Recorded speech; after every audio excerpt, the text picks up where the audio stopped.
কিন্তু তারপরে জামাতকে কিংবা এনসিপি কে, তার মানে সরকার তো এই তিনটা পার্টির মাধ্যমে একটা সমঝোতার নির্বাচন, সিট ভাগাভাগি নির্বাচন, যেটা রুমিন ফারহানা বলেছে যে তার এলাকায় সে যদি সরকারের ক্রিটিসিজম করে তার প্রতি নির্বাচনে কি কি ধরনের ট্রিটমেন্ট হয়, আমিও তো শঙ্কায় আছি, বা আমাদের প্রতি কি ট্রিটমেন্ট হয়, কারণ তিনটা পার্টিকে তো সরকার ওন করছে, বাকিদেরকে তো ওন করছে না, এটা সরকার আচার আচরণে দেখা গেছে। তো এই ধরনের একটা পক্ষপাত এইদিকে একদিকে দেখা যাচ্ছে, জাতীয় পার্টির বিষয়ে নীরবতা দেখা যাচ্ছে, জাতীয় পার্টির কার্যালয় পাহারায় পুলিশ থাকে, আর্মির লোকেরা থাকে, এবং তাদের বিরুদ্ধে কথা বলতে আমাদের নিষেধ করা হয়, প্রোগ্রাম করলে সেখানে হামলা করা হয়। তো তার মধ্যে দিয়ে পরিষ্কার যে সরকার নিজেদের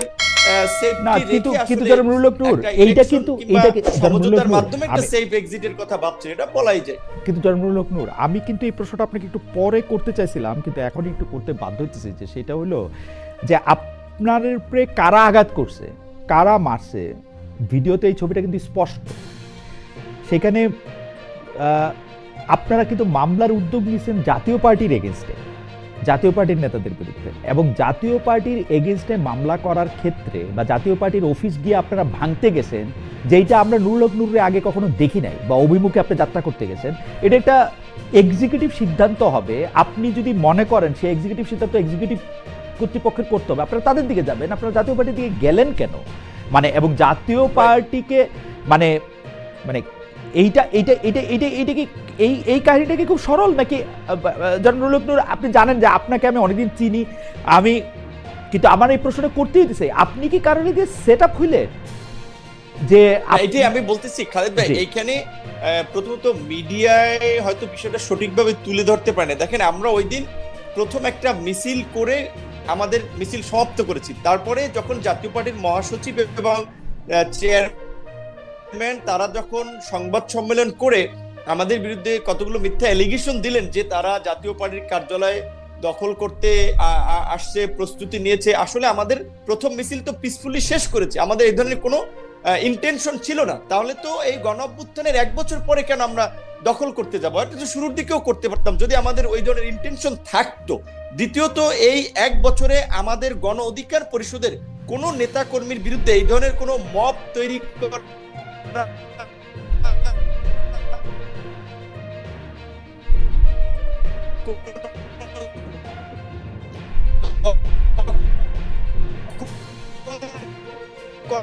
মামলা হিসেবেই যখন মিথ্যা এলিগেশন সম্মেলন, মশাল মিছিল শেষ করে সংবাদ সম্মেলন করার জন্য আমাদের কার্যালয়ের সামনে, ডায়াসের সামনে আমরা অবস্থান নিচ্ছিলাম, সাংবাদিকরা তো সেখানে ছিল। সেইখানে আমাদের কিছু ছেলেরা আমাদের এই মিছিলের শেষ মাথা নাইটিঙ্গেল মোড়ে ওখানে ছিল, ওই দিক থেকে আসতে আসতে আইন শৃঙ্খলা বাহিনীর সাথে তর্কে জড়ায়।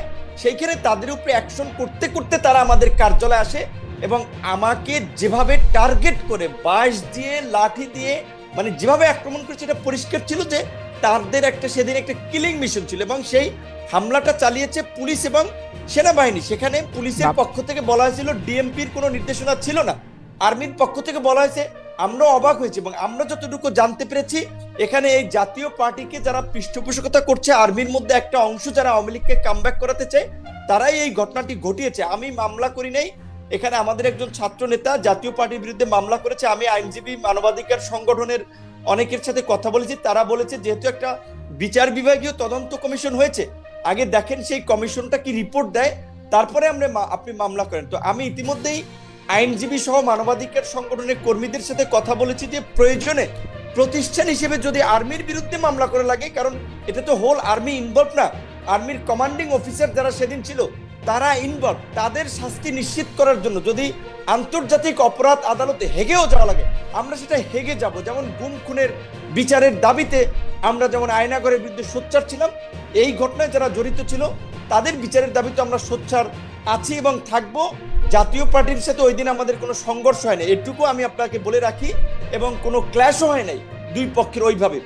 সেখানে একটা মিথ্যা এবং একটা অস্পষ্ট বার্তা মিডিয়ার মাধ্যমে এইখানে ওই আর্মির মধ্যে ওই অংশটা যেই যারা আগে মিডিয়া কন্ট্রোল করতো, ডিজিএফ এর যে সমস্ত সেল টেল গুম খুন করেছে, তারাই ওই দিনের এই নিউজটাকে হাইড করার চেষ্টা করছে, এবং সরকারের এই বিচার বিভাগীয় তদন্ত কমিশন ঠেকানোর জন্য তারা বিভিন্ন উপদেষ্টারকে ব্যবহার করার চেষ্টা করছে। সুতরাং এইটা আরো পরিষ্কার হবে তদন্ত কমিটির রিপোর্টের পরে।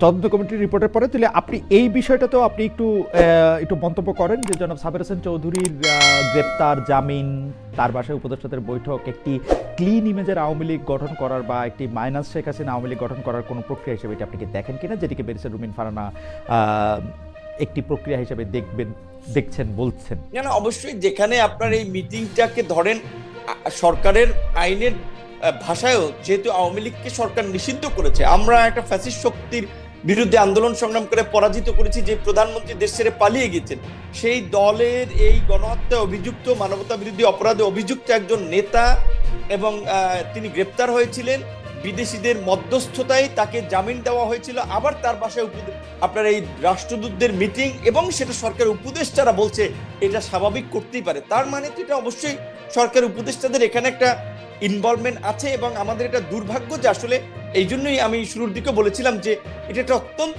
দুর্বল চিত্তের লোকদের একটা উপদেষ্টা পরিষদ, এবং এটা এই দায় আবার নাহিদদেরকেও নিতে হবে। নাহিদরা যেমন উপদেষ্টাদের সেফ এক্সিটের কথা বলছেন, তারা যারা এই উপদেষ্টা পরিষদ গঠনের সাথে জড়িত ছিলেন তাদেরকে এই দায়টা নিতে হবে যে তারা গণ অভ্যুত্থানের সাথে বেইমানি করে এরকম নিজেদের ভাই বন্ধু আড্ডা সার্কেলের, চা কফির সার্কেলের একটা সিন্ডিকেটকে নিয়ে একটা উপদেষ্টা পরিষদ গঠন করেছে, এবং মাসুদ কামাল, সাংবাদিক মাসুদ কামালের ভাষায় যে যারা বিপ্লবেরও 12টা বাজাইছে, এটা আসলে পরিষ্কার এই উপদেষ্টা পরিষদের কর্মকাণ্ডে।